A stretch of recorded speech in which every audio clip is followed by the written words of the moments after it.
Okay. All right. We will go ahead and get started with today's panel on I Am Not Your Asian Stereotype. Before we jump into the session, we would like to share a land acknowledgement with you all. So Paradise Valley Community College is located on the traditional lands of the Akimo O'odham, Pima, and Hohokam peoples. There are 22 federally recognized tribes in Arizona and 574 across the United States. We acknowledge the painful history of genocide and forced removal from this territory, and we honor and respect the many diverse Indigenous peoples still connected to this land on which we gather. Without them, we would not have access to our education or the land we live, work, learn, and commune on. We take this opportunity to thank the original caretakers of this land. We offer our respect to their elders and to all Indigenous people of the past, present, and future.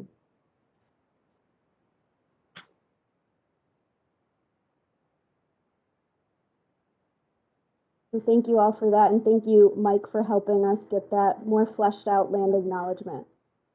So today we are pleased to have 4 of our PVCC colleagues join us to have a panel talking about Asian stereotypes. The first thing we're going to do today is actually watch a short TED Talk to set the stage for the conversation.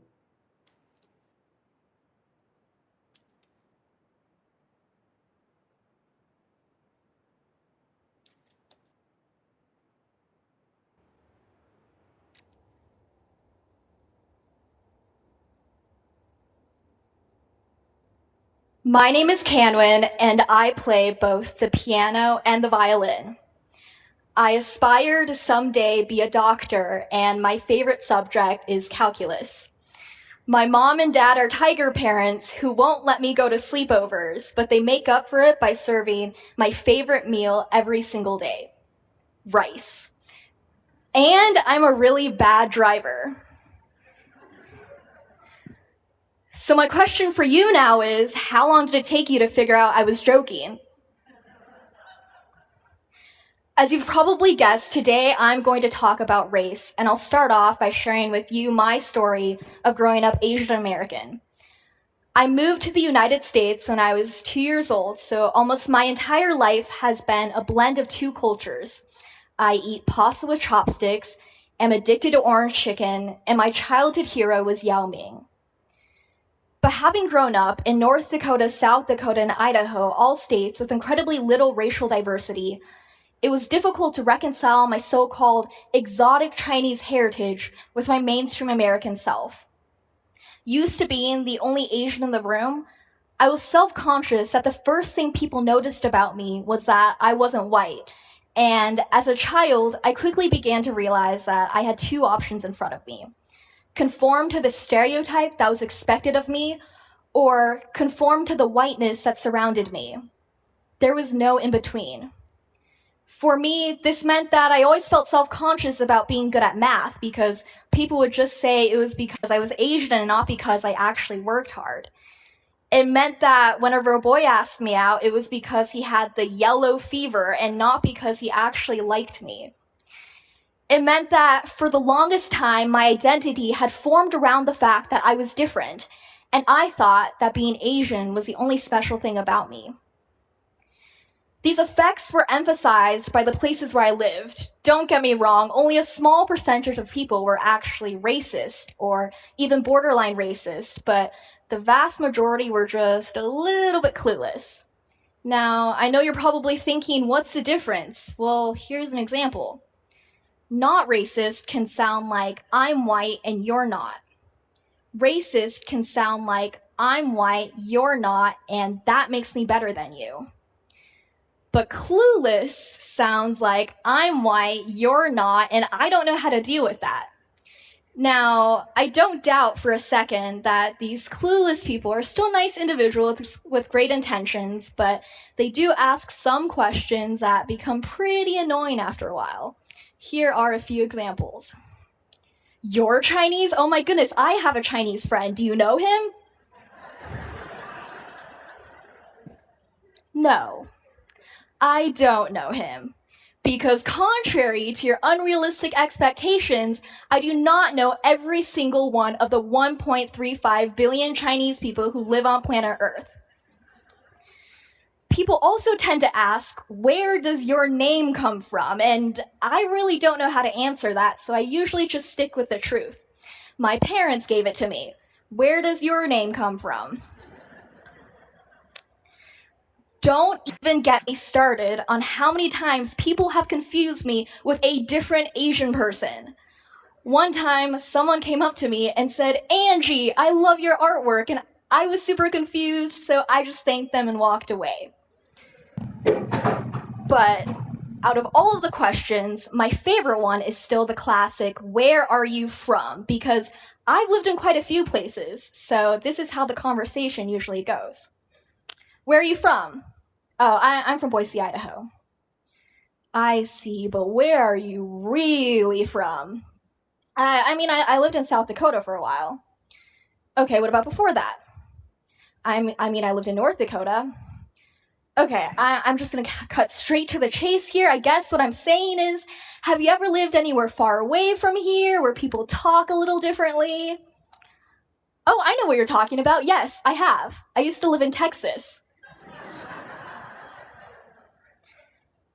By then, they usually have just given up and wonder to themselves why I'm not one of the cool Asians like Jeremy Lin or Jackie Chan, or they skip the needless banter and go straight for the "where is your family from?" So just an FYI for all of you out there, that is the safest strategy. But as amusing as these interactions were, oftentimes they made me want to reject my own culture because I thought it helped me conform.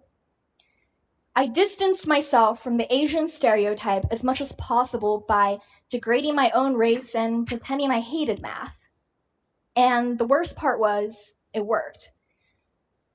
The more I rejected my Chinese identity, the more popular I became. My peers liked me more because I was more similar to them. I became more confident because I knew I was more similar to them. But as I became more and more Americanized, I also began to lose bits and pieces of myself, parts of me that I could never get back. And no matter how much I tried to pretend that I was the same as my American classmates, I wasn't. Because for people who have lived in the places where I lived, white is the norm, and for me, white became the norm too. For my 14th birthday, I received the video game Sims 3, which lets you create your own characters and control their lives. My 14-year-old self created the perfect little mainstream family, complete with a huge mansion and enormous swimming pool. I binge played the game for about 3 months and put it away and never really thought about it again until a few weeks ago when I came to a sudden realization. The family that I had custom designed was white. The character that I had designed for myself was white. Everyone I had designed was white. And the worst part was, this was by no means a conscious decision that I had made. Never once did I think to myself that I could actually make the characters look like me. Without even thinking, white had become my norm too. The truth is, Asian Americans play a strange role in the American melting pot. We are the model minority. Society uses our success to pit us against other people of color as justification that racism doesn't exist. But what does that mean for us Asian Americans? It means that we aren't quite similar enough to be accepted, but we aren't different enough to be loathed. We are in a perpetually gray zone, and society isn't quite sure what to do with us. So they group us by the color of our skin. They tell us that we must reject our own heritages so we can fit in with the crowd. They tell us that our foreignness is the only identifying characteristic of us. They strip away our identities one by one until we are foreign but not quite foreign, American but not quite American, individual but only when there are no other people from our native country around. I wish that I had always had the courage to speak out about these issues. But coming from one culture that avoids confrontation and another that is divided over race, how do I overcome the pressure to keep the peace while also staying true to who I am? And as much as I hate to admit it, oftentimes I don't speak out, because if I do, it's at the risk of being told that I'm too sensitive, or that I get offended too easily, or that it's just not worth it. But at what point are people willing to admit that, yes, race issues are controversial, but that's precisely the reason why we need to talk about them? I just turned 18, and there are still so many things that I don't know about the world, but what I do know is that it's hard to admit that you might be part of the problem, that all of us might be part of the problem. So instead of giving you a step-by-step guide on how to not be racist towards Asians, I will let you decide what to take from this talk. All I can do is share my story. My name is Carolyn, my favorite color is purple, and I play the piano but not so much the violin. I have 2 incredibly supportive, hardworking parents, and 1 very awesome 10-year-old brother. I love calculus more than anything, despise eating rice, and I'm a horrendous driver. But most of all, I am proud of who I am. A little bit American, a little bit Chinese, and a whole lot of both. Thank you.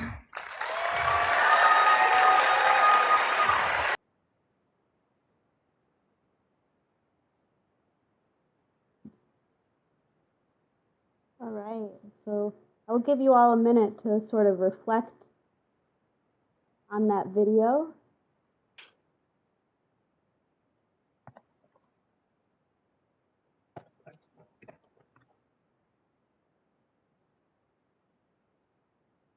So thank you all for your time and watching that short TED Talk with us.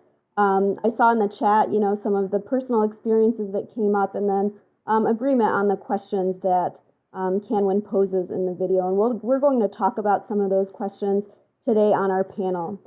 So without further ado, again, my name is Versha Anderson. I'm a communication faculty here at PVCC, as well as our DEIE director and co-chair of the DEIE committee with Dr. Norma Chandler. We're really excited and pleased today to have 4 of our colleagues serving as panelists. I'm going to put a link to their full bios in the chat, so you may peruse them at length. But I will read abridged versions of them to help kick things off. So today we have with us first Dr. Vaswati Ghosh, originally from Bombay, a large metropolitan city in India. She completed her bachelor's in history and then went on to complete her master's in history at the University of Bombay. She began teaching at St. Xavier's Degree College in Bombay and also became interested in completing her doctoral studies at this time. She ended up pursuing her degree at the University of London, United Kingdom, at the School of Oriental and African Studies. So really interesting. You can read more about her background and her experiences, both personally and professionally. Next, we have Mr. Mike Ho, who is our Director of Student Life and Leadership at PVCC. He has a Bachelor's of Arts degree in philosophy from Holy Names College in Oakland, California, and a master's degree in student personnel administration from Western Washington University. Prior to being a part of Maricopa, Mike's worked in various fields, including software consulting, career counseling, environmental education, and college student housing. Next, we have Dr. Carolyn Miller joining us, and Carolyn has been with MCCCD since 2006, currently serving as the Director of Instructional Services and Support at PVC. In 2000, she earned a Bachelor of Arts in Education from Arizona State University West, a Master of Education from Northern Arizona University in 2004, and in 2011, completed her doctoral degree in Educational Leadership through the University of Phoenix. And then finally, we have Dr. Kishore Dash joining us. Kishore is the director of the Entrepreneurship Education Center at PVCC and a residential faculty in the Business IT division. Prior to coming to PV, he was an associate professor of the global business at Thunderbird School of Global Management and has spent most of his life as an educator in global business, business consultant, and director of customized corporate learning and leadership programs in the US and around the world. So again, we are really pleased to have such a wonderful panel joining us to really help us reflect on Asian stereotypes in their experiences. So, without further ado, the first question that we wanted to ask the panel is what stuck out to you from the video? And to go in line with the bios, if it's okay, Baswati, we'll start with you to kick things off. Hi, welcome everyone. Thank you, Varsha, for the beautiful introduction of everyone, and we are so glad to be here today.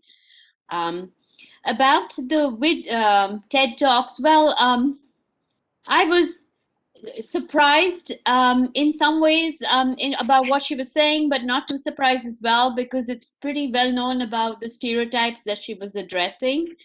So in terms of having her speak about the questions that came to her as a person of Asian descent, they were pretty, I'm pretty familiar with those kind of questions, for myself, particularly because I come from India and I have been asked by others, some individuals here, oh, where are you from? And I would say, initially, I would say, not anymore. I have changed my answer since I've been living here.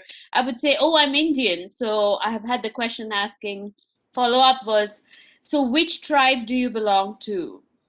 So, well, that led to a big answer from myself because I'm a history professor. So, it went on to, talking about Columbus making a big mistake, trying to find people like us and landing up in the Caribbean islands.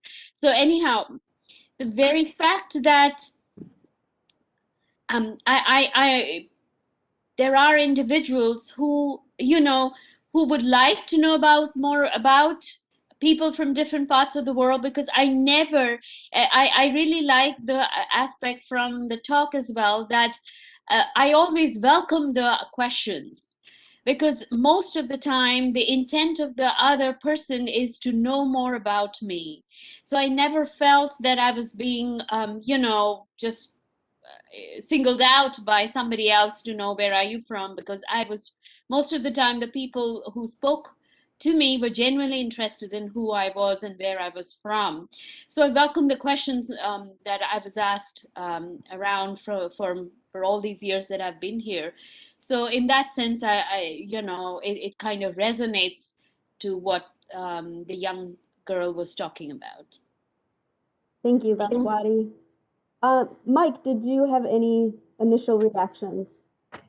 Yeah, I have quite a few, so I'll have to try and tailor my thoughts for the sake of brevity. But one of the things that always stands out to me, well, first of all, I'm Mike Ho. I'm Chinese and Hawaiian, and part of why I like participating on this particular panel is to remind people this is Asian and Pacific Islander Month. So a lot of times Pacific Islanders get grouped in with Asians. I happen to be both, but I also know, as a result of both, those distinctions between the two. And what always stands out to me is that Asian is a pretty large umbrella in which, when people get confused with each other, it's failing to take into account that there's 43 at least different Asian countries. And then within that, within the Pacific Island group, there's at least 3 different major groups of Pacific Islanders, including Micronesians, Melanesians, and Polynesians. And so what always stands out to me is that when there's an attempt to try and group Asians together, it really misses the diversity of the different ethnicities within that racial category. And so for me, where this conversation gets very important and also sometimes very painful, is that there are things about my Hawaiian identity that I'm incredibly proud of that tends to get absorbed into this larger Asian identity. And there's parts of my Chinese identity as well that gets lost when we're just grouped as a monolithic Asian group that tends to have many characteristics which get recognized, such as hardworking, diligent, very communal. Some of those are common to all of us, but at the same time, those distinctions between us also do not seem to get addressed when we're all grouped together. So part of why I like to participate in these conversations, one is to keep the conversations intellectually honest, to make sure that people remember that this is both Asian Pacific Islander celebration, and also because I do think that there's some Asian American stereotypes, Asian Pacific Island stereotypes such as the model minority myth that the speaker was talking about, that still follow us into professional life as well. It isn't something that just is at the educational levels. It also follows us into the workplace, and sometimes those expectations about what the Asian American workload is capable of tends to, in many ways, work against us with some of the harder tasks, the expectation that we were not going to push back, the expectations that we will do the job that's asked no matter how ridiculous or how time consuming it is. So part of what I like to do is be able to speak out and speak on behalf of Asian Pacific Islanders to let people know too that some of those stereotypes still need to be challenged even into our professional lives. So thank you for having me today. Thank you, Mike. And you bring up a good point about the naming of this month. As many of you can probably see from our landing page, we also add that clarifier of Indian Heritage Month as well. And I think that's some of the conflation that happens when Asian is communicated to some individuals. Those nuances, and like Mike said, the 43 different countries that are represented across that identity sometimes get minimized. Carolyn, anything that stuck out with you from the video?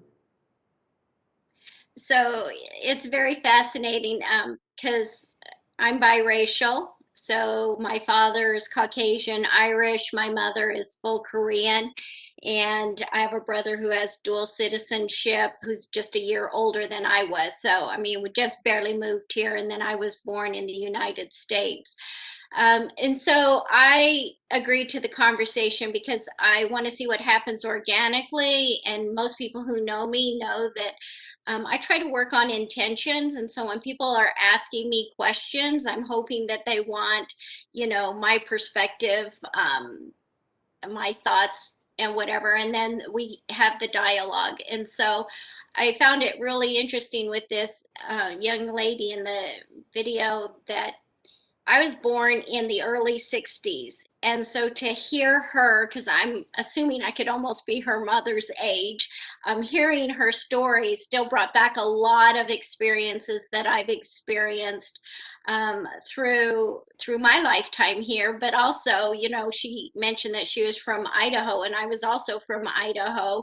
And so, while things have changed, things have still stayed the same. So, I like to assume that we're all working on the best of intentions, and I'm always happy to have dialogue with people who are just curious, who want to ask questions and are inquiry based to get to know each other at that level. Thank you, Carolyn. I really appreciate that accent on curiosity and the best of intentions. Kishore.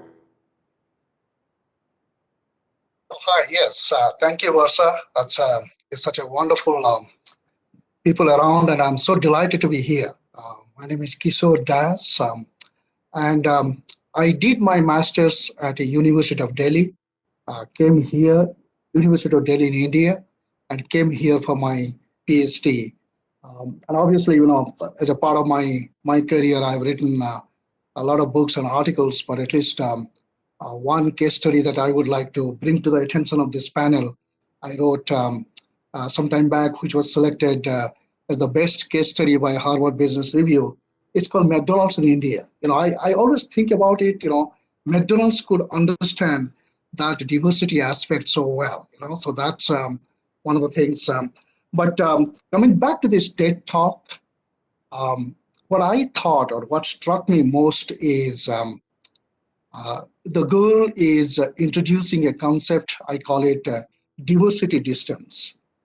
So she is actually introducing that particular concept, and the way I talk about is diversity distance matters or diversity distance doesn't matter. And to understand that particular diversity distance, I'll just give you one example. The example is, if someone asks us, we never say we are from North America. We never say we are from, South America. Well, some of us might say. So saying this that I'm from Asia, obviously it doesn't really make sense. And the issue that I'm trying to introduce here is this diversity distance. That simply means, anyone who is coming from outside of the United States or born and brought up in the United States, to me, that attitude, that behavior, that diversity sensitivity is influenced by what I call 4 variables or K's. C is the culture, A is the age, as Carolyn is trying to introduce, and obviously, Carolyn, I'm there with you. So the age, so your understanding and your behavior and attitude differs from, let's say, a 18 years old to a 58 years old. So that's, and then geography matters. Geography matters. Which part of the United States you are coming from, or which part of the world you are coming from, and then one of the last component is the economy. So in this page, culture, age, geography, and economy. And the economic status, even we don't have to think about that, also impacts your attitude and behavior. So I was struck by that diversity distance that she's talking about, and which is a real thing in our society. And it's always good to talk about that and deal with it rather than to escape from that diversity distance. Thank you, Kishore. I think we could probably invite you back to do another session on that diversity distance to dig into that topic at another time. For this next question, I'm going to open it up to all 4 of you. So whoever would like to share, if the talk brought up any particular moments or interactions that you have had. Any of the panelists, feel free to unmute and offer a particular interaction or moment that maybe the video brought up for you.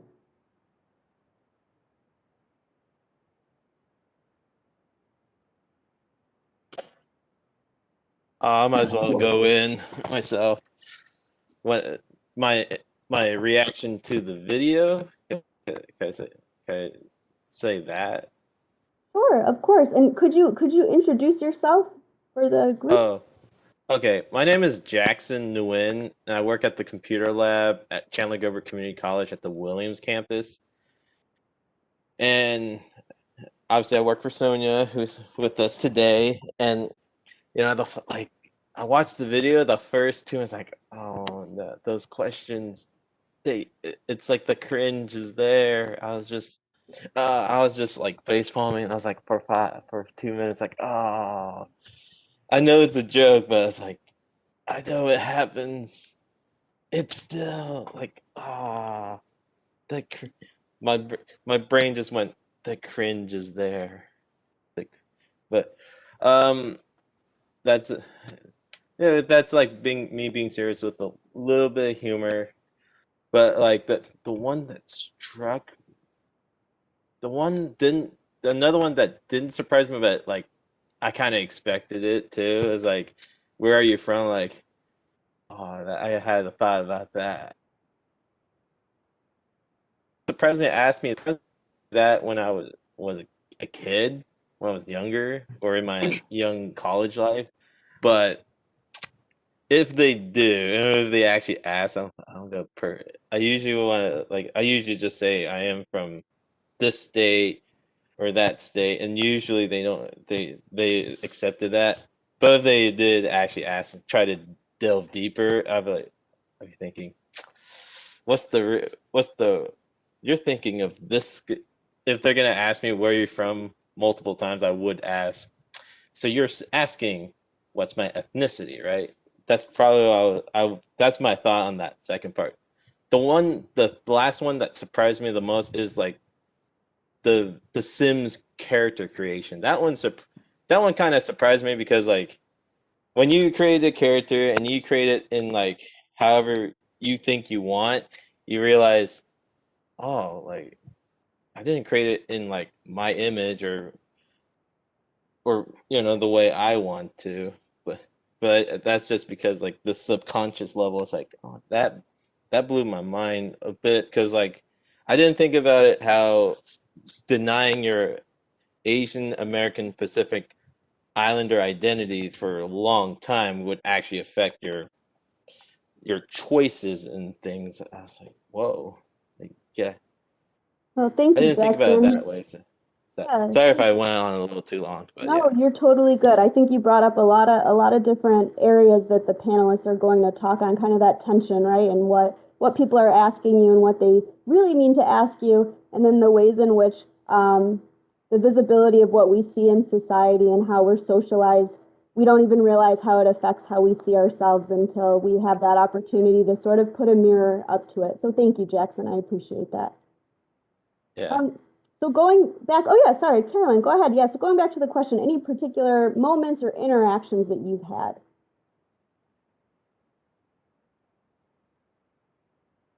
For me, that question, where are you from? I've gotten that my whole life. And most of the time, like I said, I think people are just curious and I make a game out of it. But I will tell you honestly that those of us that fall within Chinese, Japanese, Korean and stuff, we always ask each other, where are you from? Because we're trying to find some ways that we have some similarities. Like, oh, where are you from, right? And so I mean, I've seen those of us in the Asian community, especially like we'll go to the Korean market and stuff, people always want to know, where are you from? Just like I think maybe Kishore kind of here in the demographics, if we hear somebody has a different tone in their voice or enunciation, we ask them a lot of times, oh, where are you from? You sound like you're from the South or the North or the East or the West, right? And so I would hope that we're a little mindful of how do we begin having a conversation with somebody if we don't try to ask a question or two about getting to know them, right? And then also I've done a little bit of research and studying on social class, and one of the main questions that people will ask in middle class are, oh, what do you do for a living? So is it any really difference in asking what do you do for a living versus where are you from, if you think you might have something in common? So I just want to be mindful of that, because I know in the Asian communities that I've hung around with or been a part of, it's normal for us to ask, where are you from, right?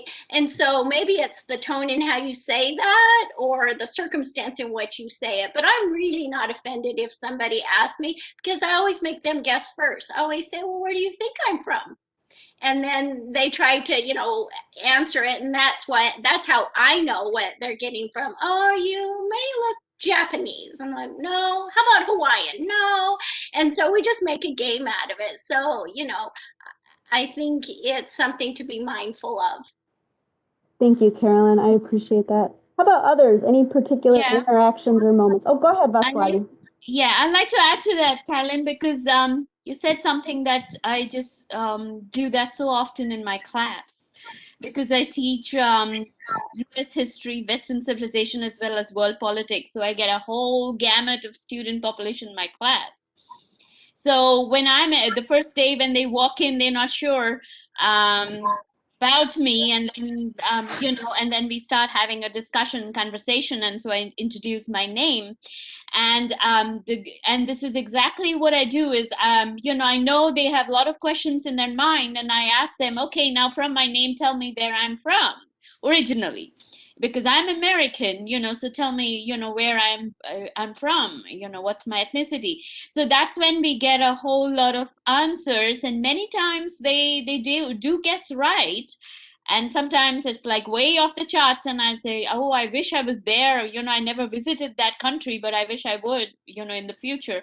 And so, and then there's a lot of questions that they ask, and I tell them about India, and so on. So exactly this, that I really welcome this kind of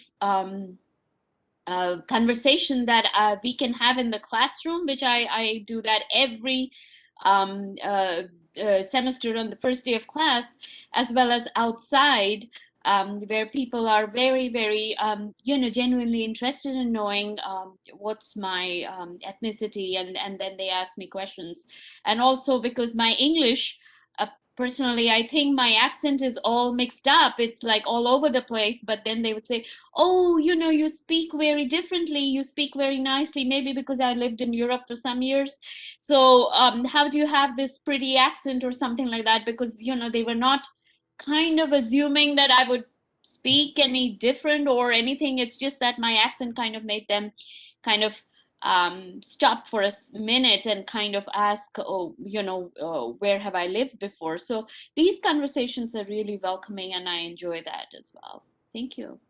Thank you, Vaswati. And I think, again, both you and Carolyn are really highlighting that curiosity component where a lot of people are coming from and inviting that curiosity and responding with kindness, information, and sometimes good humor as well.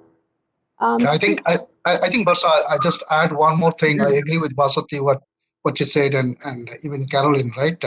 The pronunciation part of it is obviously something interesting, So what Vaswati said, I can attest to that, So they will be saying, oh, okay, so after listening to me, they will say, where you from?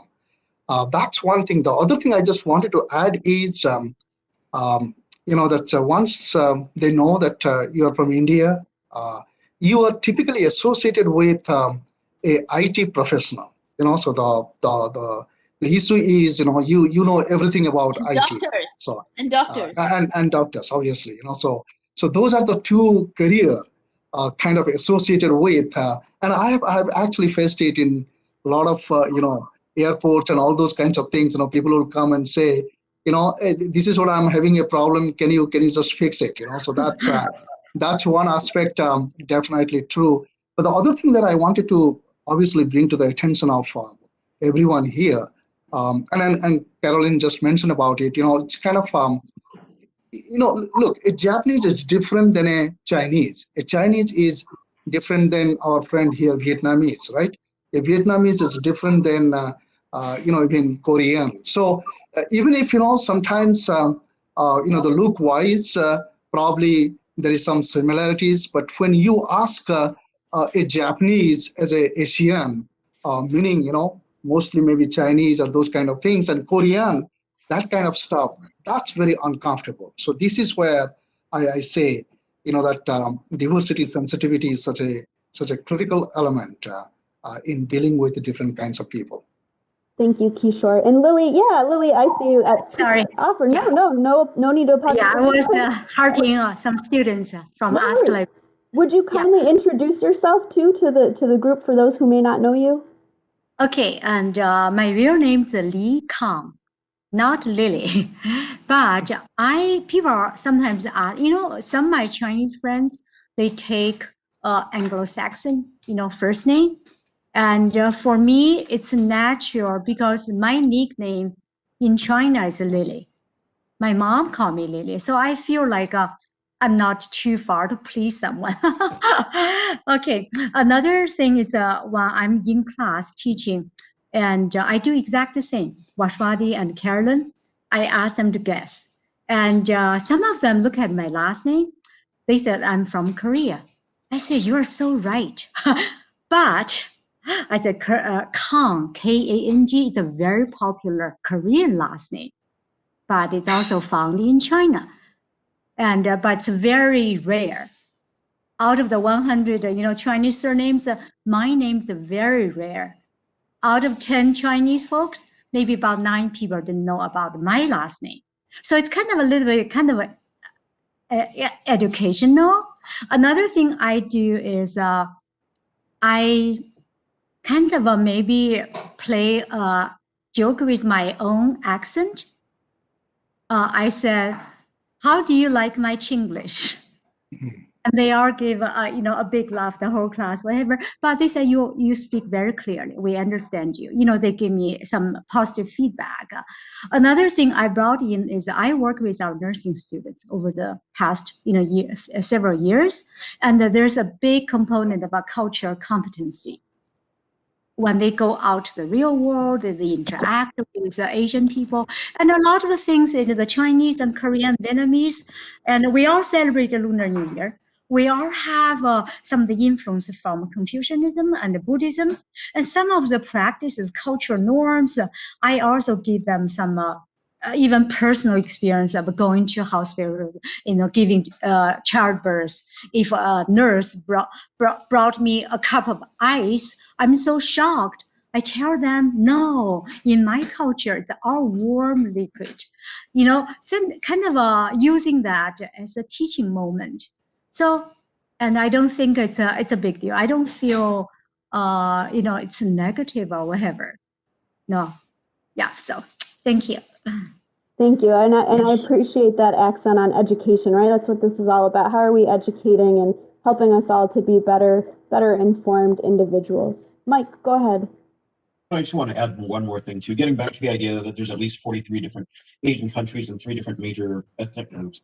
Where it affects me personally is on any given day on my college campus, I can get mixed up for one of the 2 other Asian men on our campus. So if you don't know Sam T, he's a program specialist in my office, and the number of times I get asked whether or not I'm Sam, or he gets asked whether he's me. Hugh, who works in our fiscal office, also I get confused with. Now, I've got glasses, so I definitely don't look like Hugh, and I'm definitely more Pacific Islander in skin tone, so I know in that way I don't look like Hugh. And then as far as Sam goes, I'm about 20 years older than him, and yet it never fails. We have this running joke in our office where we have begun to kind of keep tallies of the number of times we get confused. And so for me, what's kind of disappointing and just a bit sad is that I've been at this college for about 17 years, and yet at the same time, I still get, my identity gets lost into this, whatever this group of Asians is, and that's where I feel like some of this lumping of us, that's where I experience this issue most directly, when we get lumped in together without seeing just the individualism and the individual makeups of the diverse Asian people on our campus. Thank you, Mike. And I think this gets back at a comment Carolyn kicked us off with, right? As much as things have changed, there's still a lot of things that are still the same and a lot of issues that still exist, regardless of the education about those nuances. We sort of have already touched on the question about how y'all feel when you're asked, where are you from? So if it's okay with you all, I'm going to move us on to the next question about any time when someone has misconstrued or misunderstood you in terms of being Asian, Pacific Islander, or Indian. So again, anytime you have felt someone has misconstrued or misunderstood in terms of you being Asian, Pacific Islander, or Indian. So again, whoever would like to offer their insights, please feel free. Well, I'll start just real briefly. And one of the things that I know for me, I get tagged with a label as shy in group meetings. And for me, there's a couple things culturally that are at play. One is that I definitely have been taught to defer to people who I perceive as older. And so it's one of the things that I just wait my turn, right? I have to wait for people to be able to finish speaking before I speak. And the other part of that too is in terms of just cultural history that I was raised with, the cultural traditions that I was raised with, you definitely don't interrupt. And so one of the things I had to get used to when I was first working in Boston is if you don't fight to get a word in edgewise, you're not going to get a chance to speak. And so that behavior of waiting until the last person has finished speaking doesn't work well in group meetings, but it's something that is even at my age, it's still something that I find a very difficult time fighting, just because even though I can do it and I've been doing it successfully over the last number of years, it just kills me inside, because if I take that same behavior back to my family, either in Hawaii or in parts of California where there's a pretty big ethnic enclave, oh my gosh, I can't even imagine the amount of shame I would bring upon my family for being that outspoken. So it is a challenge and a chore sometimes to be able to speak up while I'm waiting for other people to finish. But it's also something that I've had to learn to do, and it's something that I've had to teach my kids to do as well. But it has definitely labeled me as shy, when in fact I really have been trying to unconsciously, I think I've been living out the expectations that I was raised with. Thank you, Mike. And I think we had talked about this before, those expectations, right? Those expectations that have been put on you because of the culture we're in and the expectations that you vacillate between with the culture you were raised in. So Carolyn, and then Baswati, I see. And so, Mike, this kind of reminds me of the prep conversation that we had going into today, and something that I would hope that we don't lose and we can bring it out. And so I think some of that, as you spoke about, when we went and visited Korea with my mother, who had not been back to her homeland in 37 years, because when she brought us over here to the United States. She knew she had to. And again, you have to remember the times in the 60s and stuff. It would have been more devastating for her to have biracial children in Korea than coming over here, not speaking the language or knowing anything. She had no idea what she was getting into coming here. And unfortunately, her and my father did not make it, because I do believe of the time in the 60s of having biracial children and having a wife who did not speak the language or understand. However, my mother, when she came here, she left her country behind, and she said, you were going to be raised as American children. And she never taught us anything about the Korean culture, right? I didn't even know I was really Korean until it was pointed out to me at school with other little kids that I was different, right? So I was always raised as an American child. I don't know how to speak Korean, rarely have Korean food. Love to go to the Korean market though, now that I'm older and stuff, but there was a lot that was missing from that. And I too, the reason I'm so outspoken is because being in a home where you have a mother who didn't speak English very well, didn't write it, didn't read it. And as a kid growing up in elementary school, I had to translate for my mother a lot, right? And then I had to advocate for her in other ways. And when you're a kid, a small kid, seeing how your parent is mistreated, you take on some emotions or physical well-being that you're out there trying to protect. And so that's why I think I've developed a voice for when I see an injustice being done. I have a lot of those flashbacks and memories, and that's why some people, I mean, who definitely know me on campus and throughout my years, know I'm not a very shy person, which would go against what they would typically think of for somebody who's an Asian woman and more of that submissive role. Because when I went back to Korea, those women were still cleaning floors on their hands and knees every day and didn't eat until after all the men eat. And so I definitely knew, and this was just a few years ago, so I definitely knew I would not do well in the Korean culture back in Korea. So I think it's really important that we really understand everybody as an individual and why they are who they are by asking questions, by being curious. Yeah. Thank you, Carolyn. Yeah, Vaswati, sorry, go ahead. Yeah. So thank you. In line with what Mike and Carolyn is talking about, what I would like to point out are the cultural differences that come with people from all over the world. And it could be very small, and it could be something that is very different. And it's a process. No one can ever know the cultural background and the different norms of people from all over the world. At the same time, and Mike, it kind of resonates with me as well.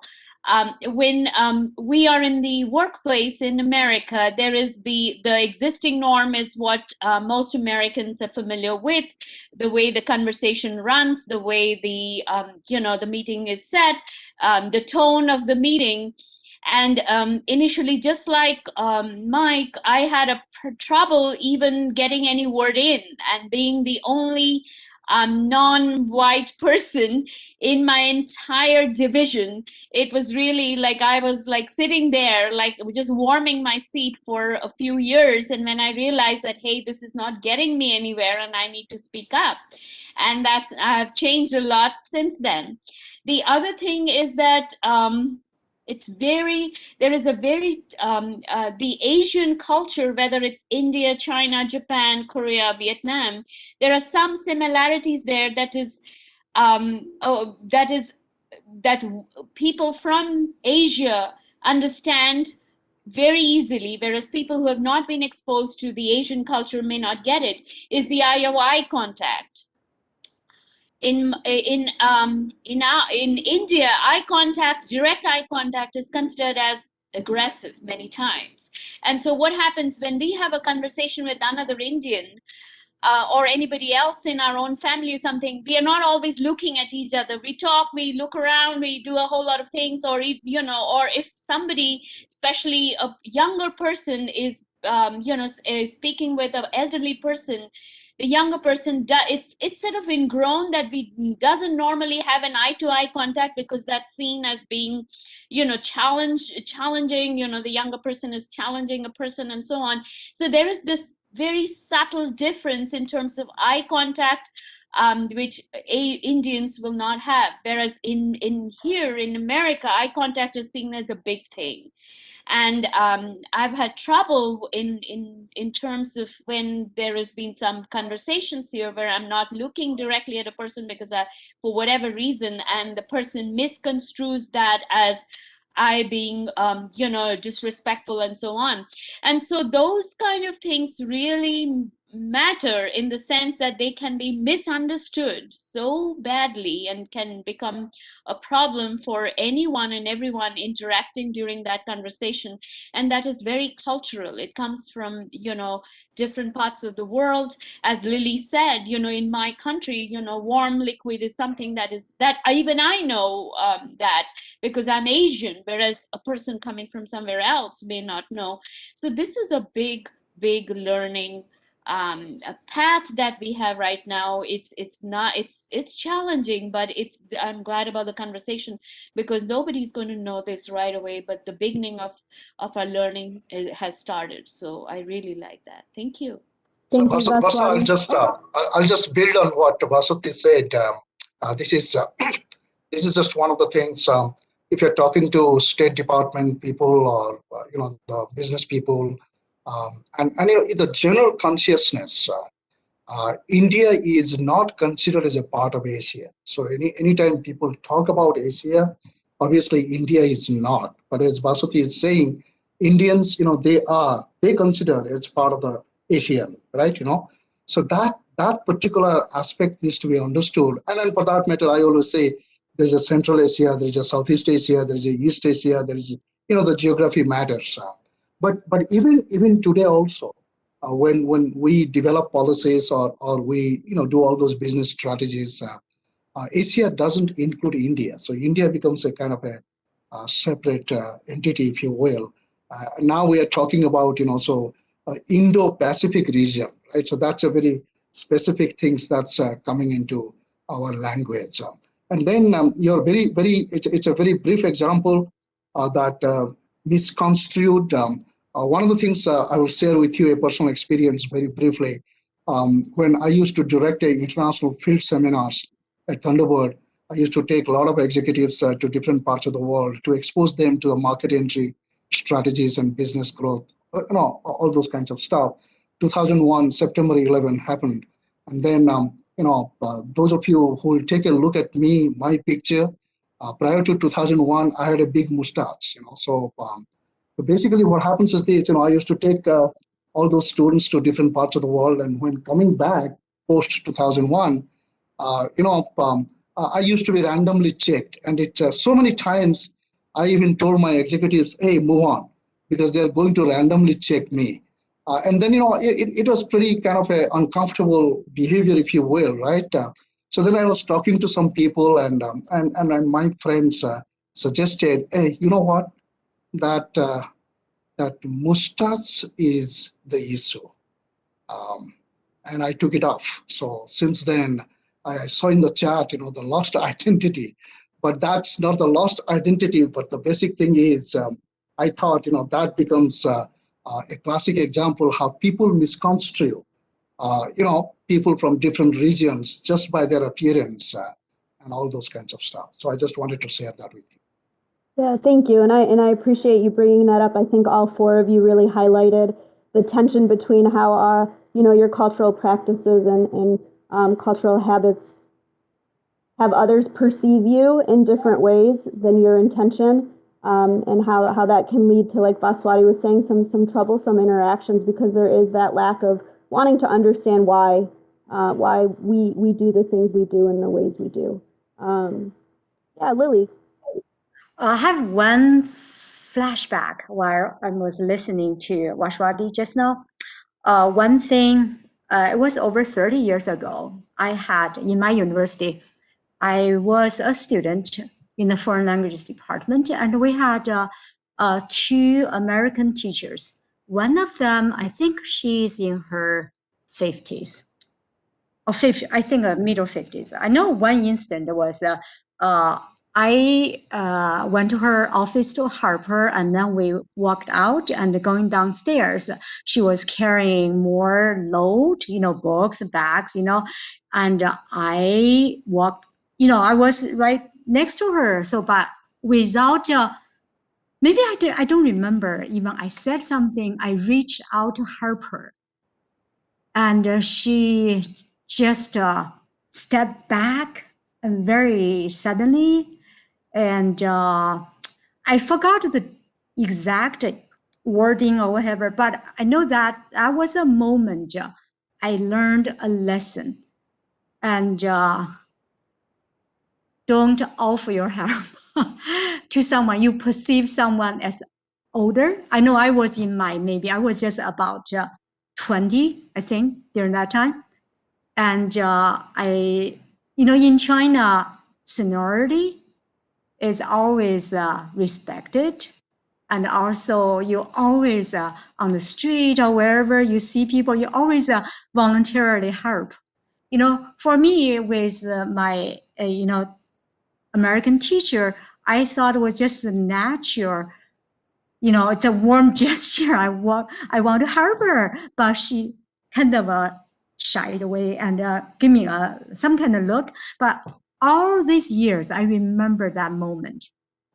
And it's, maybe here, getting older is perceived, getting weaker. And so, that's something I learned. I always become a little more cautious. Thank you, Lily. And again, yeah, I think this really gets at a lot of those nuances and cultural differences, whether it's in regards to age and deference in relation to that, the ways in which we use nonverbal communication, right? And then the ways in which what's happening politically, socially, and culturally affects how we just move through the world and how we're perceived by those around us. I really appreciate all your perspectives on your perceptions and experiences. This next question is about expectations. So what are the expectations you've experienced being an Asian, Pacific Islander, or Indian? Whether you feel these expectations have been explicitly put upon you or implicitly put upon you. So again, those expectations that you've experienced. So who would like to start us off?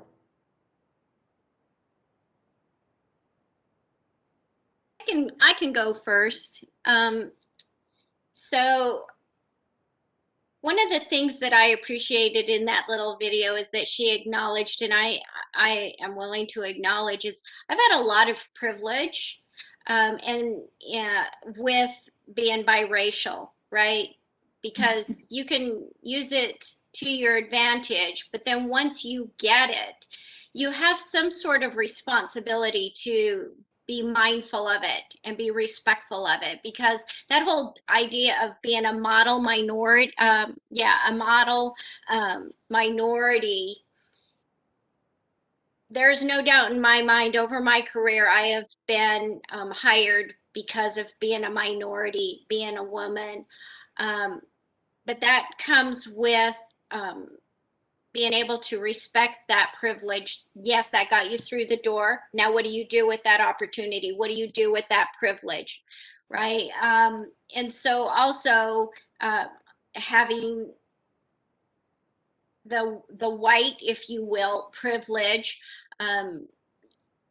We all have privilege. And I think it's important to recognize that no matter who we are, what environment we are in. And so I've been able to use my gender, my age, my ethnicity, all of these other things for privilege in one area or another. But it's what you do with that privilege that really matters. So that's all I'll say there.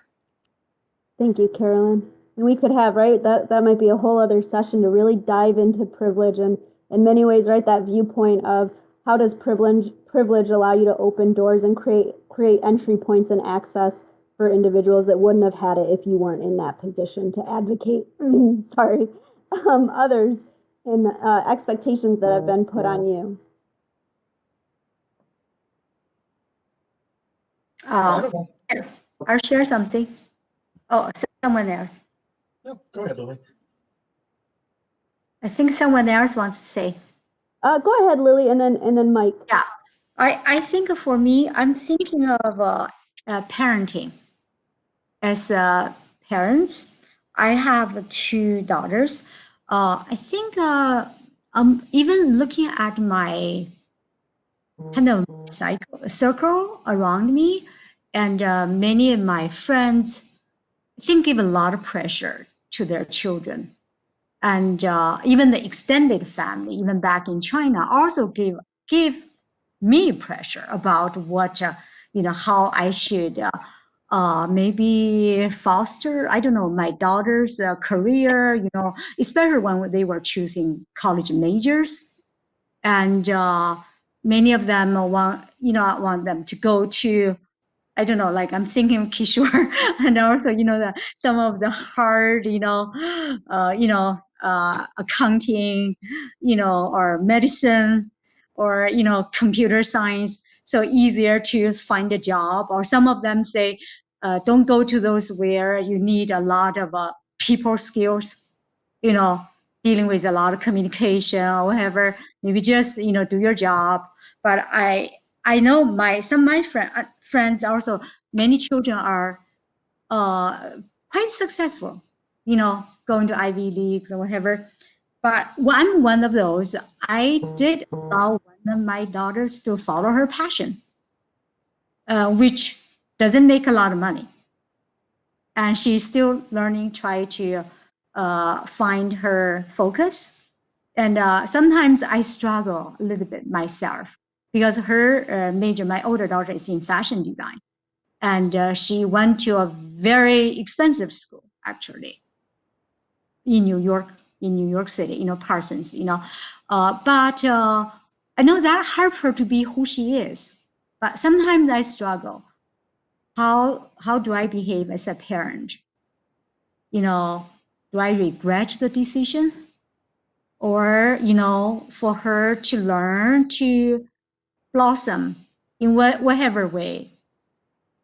Yeah, in this country, my children were born in this country. Sometimes I respect. I had to look. I cannot use my past, totally my, how I was, brought up, and my culture to impose onto them. It's like sometimes I talk to our CPD 150. Those students. I'm their liaison librarian. Sometimes I know how to balance your passion. You have a passion, there's a reason for that, but how to balance. And so that's somewhere I'm still learning. Yeah. Thank you. Thank you, Lily. And then Mike, sorry, go ahead. No problem. No, it's one of the things that I've somewhat experienced, but I also see backed up in the research, is the expectation that Asian Pacific Islanders will be the workers, but not necessarily the leaders or the managers. So we know that Asian Americans make up 5% of the population, but only 1% of corporate boardrooms, 2% of college presidents nationwide. And even though they're the largest represented groups of partners, associates of law firms, they make partner at a rate far less than all other ethnic groups. And so there's an expectation, or at least an assumption, that these are employees who can be trusted to do the hard work and often get the hardest tasks, but they're somehow not allowed or not given opportunities to advance. So this is called and known as the bamboo ceiling in much of the literature, that even though it's unspoken, that there's a ceiling or that Asian Americans can't get past. And perhaps some of this is some of the cultural drawbacks that we've talked about, but this isn't just, say, localized. It seems to be the trend nationally. And so the expectation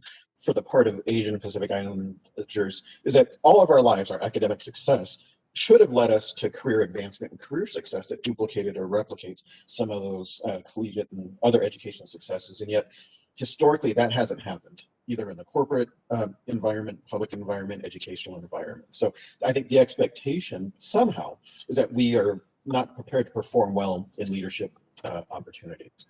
That is something that I know that the Asian Pacific Island Association is really working hard to be able to make ourselves more visible, and in many ways do a lot of peer support to train and coach each other to be more vocal in those spaces where we need to be more vocal. Thank you, Mike. I appreciate that, and that's great to know the work that the Asian Pacific Islander Association is doing to break through that bamboo ceiling, as the research calls it. We have a little bit of time right now before we move into some closing questions, and I did want to make sure we created some space for other questions, comments, and curiosities that you all have for our panelists, or even our panelists may have for one another. So please do feel free to unmute yourself or add a question to the chat if there's anything you'd like to ask more about or find out. And then Carolyn, I saw your hand go up. Was there something you wanted to add before we move into that?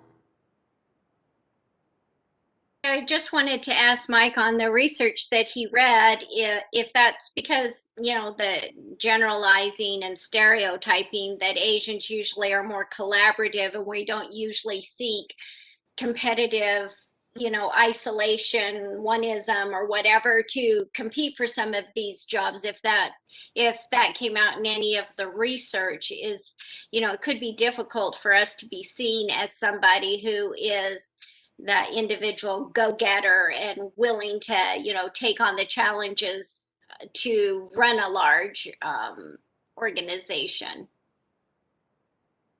What I've seen is just this mix of professionals knowing what the expectations are of the workplace, and then also just kind of saddled with this question that's unique to Asian Americans. Am I just an ill fit because of my traditions, my backgrounds, my ways of being in the world are not compatible with the workforce, or is there another systemic issue? And so the literature that I've read points to the effect, but not necessarily the cause. But the writings that I've read from Asian American researchers on this issue seem to also entertain the idea that Asian Americans will need to do some behavior modification for no other reason than just to learn how to play the game better, so to speak. Thanks, Mike. Other questions, comments? Sorry. I think, Barsa, I'll just add one input to Mike's observations. More or less, I accept that proposition. So although, kind of industry like technology, finance, those kind of industries are opening up a little bit for this, Asian Pacific Islanders or Indian, if you include them, to go up in the ladder. Meaning for these leadership positions, they are accepting. Just the examples like Google and Microsoft. So they are headed by the Indian origin, and even Pepsi for a long time, Indian women. And then the finance, Citibank, for example, and all those kinds of different financial institutions are accepting that I've seen Indians at the top positions. So that industry is opening up a little bit, but more or less, Mike, you are spot on. Other questions, comments, and curiosities for our panelists? And again, feel free to either unmute or go ahead and add your question, comment, or curiosity to the chat.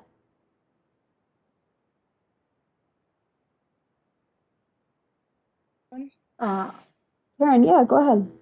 I want to actually express my appreciation for PBCC for the opportunity for me to, run the Lunar New Year celebration for the past 8 years.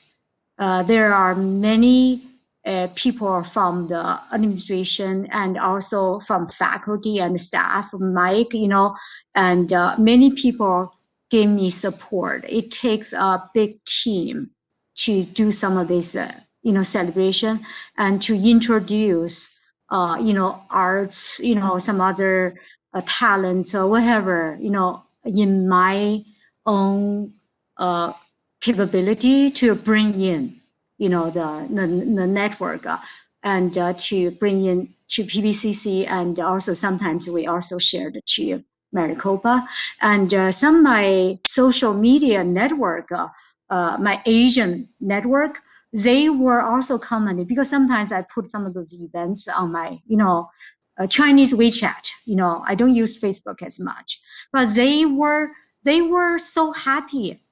And even local Asian community here, they pay attention to this too. They come to attend some of our events. They were appreciative of our college for doing this. Yeah, thank you. Thank you, Lily. And I don't know if you have the link handy to the Lunar New Year landing page. Feel free to put it in the chat for those who hadn't had a chance to interact with all that wonderful content, right? There's always time to interact with it even after the holiday has passed. Karen, go ahead. I saw you had a question or a comment. I think about like feeling included, and if at our meetings at PV, for instance, have you ever been sitting at a meeting at PV and wanted to say something? And do you have this wish list that you've had in your back pocket about what could leaders do to make you in your style feel more included in a meeting, like a tactic or something that could happen to make our PV meetings more inclusive? Thanks, Karen. Karen, is that for the panelists, your question? Okay. Thank you. Thank you. It's a great question. How can I make my the meetings and my colleagues make me feel more inclusive?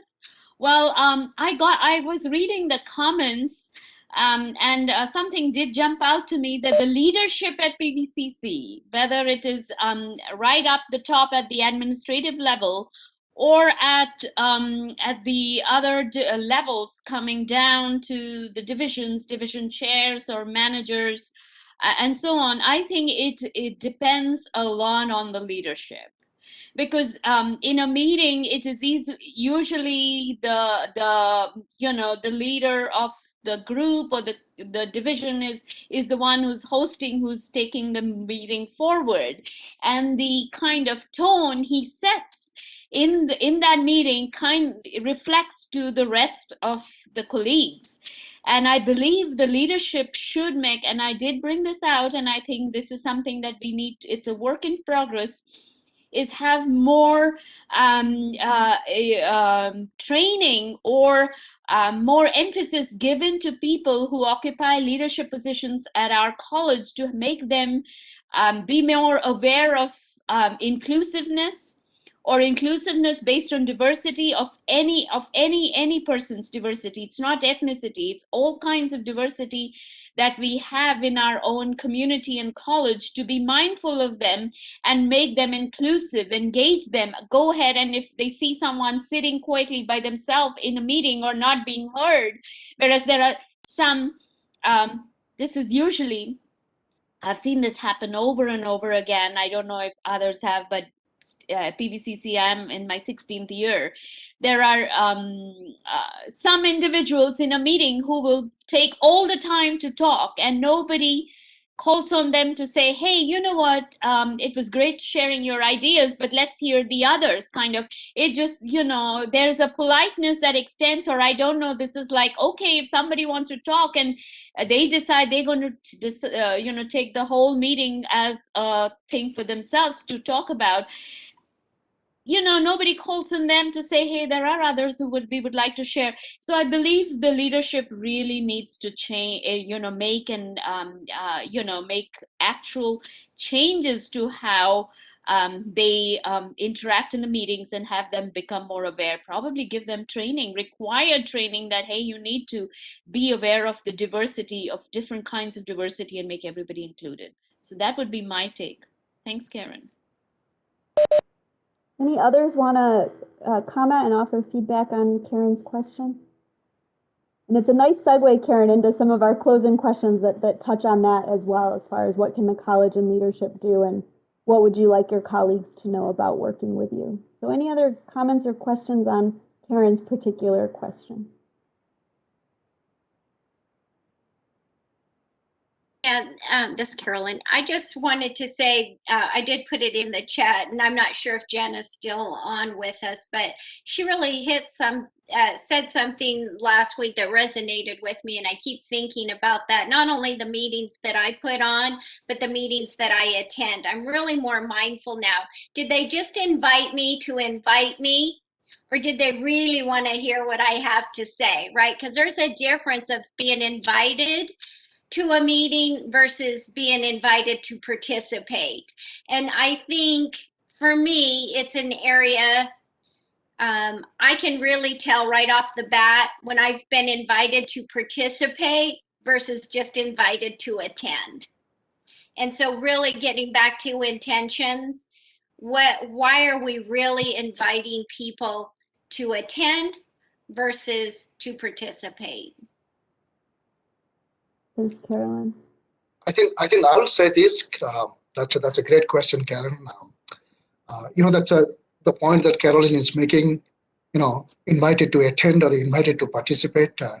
Invited to participate will be much more realistic when the meeting is small. And when it's a large meeting, and with so many people around and all those kinds of stuff, time is a factor, and obviously other things that my colleagues have mentioned. But I always think that if the meeting group is small, participation becomes more effective in that particular context. So just to inclusive part of it, I think make the meeting numbers small. That way, more and more people will be, kind of not only allowed to participate, or maybe they will feel like it will be a pressure on them. So kind of, I have to share my thoughts, or I have to contribute to this meeting. So size of meeting is an important thing. Thank you, Kishore. And I think that's where virtually we've been able to leverage those breakout rooms to engage more of that participation across different events. We have about 10 minutes left, so I'm going to go ahead and move on to our final 2 questions of the session. So the first one is for all of the panelists: what do you want colleagues to know about working with you and serving Asian, Pacific Islander, or Indian students? Whoever would like to go, feel free to kick things off.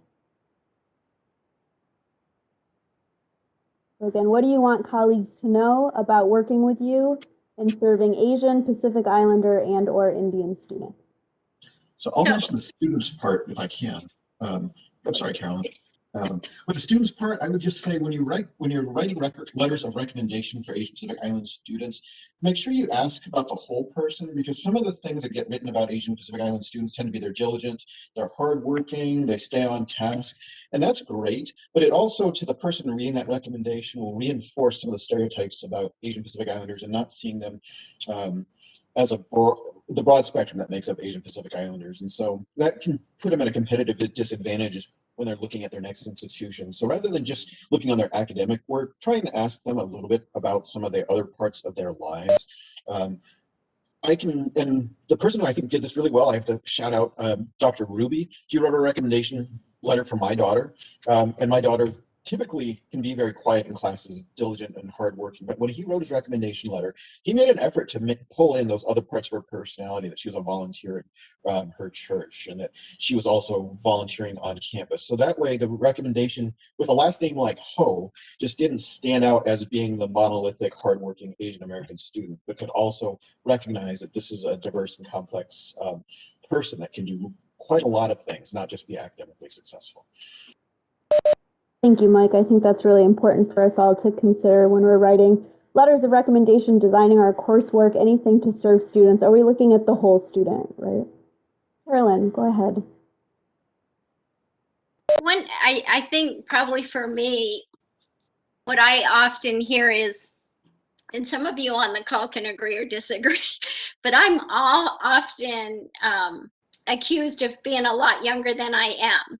And while I appreciate that, I think it also has its disadvantages, because I'm often told, well, you have plenty of time, don't worry about it, you're so young, and this and that. And I don't think that age is necessarily appropriate to bring into the conversation if it's based on skill sets and required skill sets. And so I think we have to be really mindful too when we're looking at somebody and making some false judgments on, no matter what it is, right? That just happened to be mine as far as with age that I've experienced most often is my age.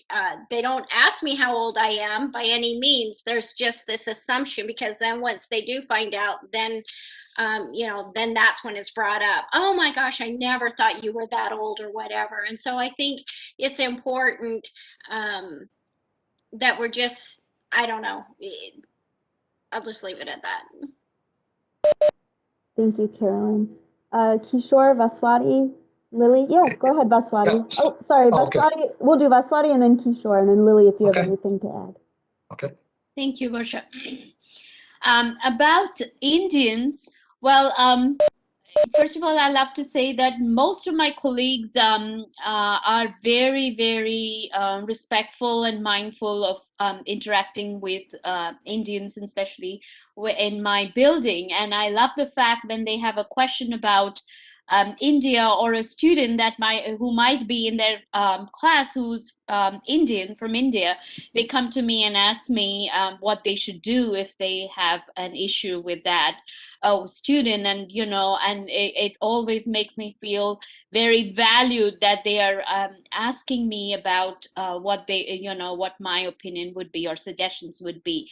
So I really like that although I am not considered as, no, I wouldn't tell that I know everything about India, but at the very fact that I'm seen as a resource. But most of my colleagues, in terms of sharing with them about our culture or something that they have an issue with, or the other fact that my own division chair, she's Stephanie Bjork. She's wonderful in because she teaches women in other cultures. She has her students always coming to me requesting interviews, and students tell me, you're the only person I know is a woman of color or of another culture. I'm like, whoa.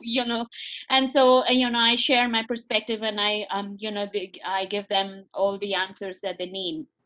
However, at the same time, there are, based on the student's question or the colleagues, there are some stereotype that does come up in questions of Indian culture, as well as, mostly in academic sense, but sometimes it's cultural. The whole question has come up about arranged marriages, and they believe that every Indian who's growing up in India is forced into an arranged marriage. But they're surprised that I didn't have an arranged marriage. And so this kind of, it's very, the certain stereotype that happens from a person who comes from India, and they, so I believe more conversations with colleagues as well as students kind of brings, as I said, this is a learning, it's a learning in process that would really make the difference to, and that I try to be a voice out there in my college, into the most of my capacity, to be able to be there to answer questions and welcome this kind of interaction. So I would like that to continue with my colleagues and students. Thank you. Thank you, Vaswati. And I think highlighting that accessibility that you bring while being learning centered and always focusing on that education and awareness, it's really pivotal. Kishore and then Lily. Okay. Yeah, thank you, Basra. That's and again, I'll just build on what others said. For a long time, I've been thinking about this particular issue, and it's how we can make our colleagues, or at least more and more my faculty colleagues, be a part of this inclusiveness that we are talking about. And this my thought here is driven by 3 goals, 3G. Maybe we can make it 5G later on, but at least 3G. Let me stay with that. So that 3 goals that I specifically have thought about is one college vision. And we may think about one Maricopa vision later on, but one college, one PVCC vision, student ready, and then serve the community. So those are the 3 goals which have driven me to think about creating a kind of a learning institute, if you will, in conjunction with Diversity Institute, and then learning community, and all kinds of stuff. We can actually create an institute, and the example I'm thinking about is Critical Thinking Academy that we have at PVCC. So basically, this is for the first year faculty, and maybe other faculty can join that. We can create a cohort and we can introduce some design thinking principles in that particular meeting. And then whatever we learn, and I have some thought how to design that particular course. And once, and again, that, designing the course based on the deep customer empathy or deep student empathy, where, our faculty colleagues and administrative staff, they will understand the student needs better. So we can introduce that concept, and the goal here is, in the learning week, for example, we can create a video recording of that particular activities that we will do. We can present it at the learning week and at the seminars, different kinds of conferences. We can actually present those ideas, which I think will be very powerful. So that's kind of a first year faculty cohort, and if other faculty also can join that, and obviously the faculty must be incentivized. Whatever way we can incentivize them, the way Critical Academy does, that will be a real powerful way to bring all our faculty together and be on the same page to serve those three goals. One, college vision, student readiness, and servicing the community. Thank you, Kishore. And then Lily, yeah, so we're right at the Yeah, I know. one. So Lily, One. please, yeah, do Yeah, share very some. quick. I also want to actually mention Kishore has been inviting me and Paula to go to our entrepreneur centers. Is that a semester event or annual event for the intercultural communication and the business etiquette? And which the program actually grew out of one of the Lunar New Year, which we won the DAC award. I forgot which year was it. Yeah, but that, and he picked up that particular component, the business etiquette, intercultural communication, and we kind of make it even fuller with Kahoot activity, whatever. And we have been going on to make it to make something sustainable. Right. And I know there are a couple of faculty who always attend that session too, like Sean, from business department, and faculty and staff when they are to listen to. So we're not just educating our students. We need to do something also among ourselves. And also, I also do the women from other cultures interviews from our students, and I'm asked almost a lot. And I feel like helping our students to understand who I am, a whole person, not just someone. Nowadays with COVID, there's so much negativity about China. Like sometimes I go out, people ask where I'm from. Even when I mention China, I'm a little bit I have a little bit of apprehension. But I thought, for students to understand more about the culture from interacting with two real people with blood and flesh right in front of you, getting to know my childhood, how I grew up, how I came here, and that will reduce a lot of misunderstanding. For people just listen to media, all the fake news. Yeah, that's where I can help. Thank you. Thank you, Lily, and thank all of you. So Carolyn, Kishore, Baswati, Mike, and Lily, I appreciate all of you offering your perspectives and your insights, and really the takeaways, right? Our training, education, inclusion. How are we infusing all of those in really mindful and intentional ways to make PVCC a more inclusive place where we feel like we belong? I do want to put the link to the full Asian American Pacific Islander Indian Heritage Month, so that you can review some of the other content on the landing page as well in our other upcoming event, which will be next Tuesday, May 11th, with Lily helping to facilitate our movie screening of the film The Farewell. So I do hope all y'all can join us for that session as well. With that, I'd like to thank our panelists once again for their time, their perspectives, their honesty, and and their care in being on this panel. So thank you all again. And thank all of you for joining us for this event. We hope you can attend a future event for this month. So thank you again, and I hope you all have a great day.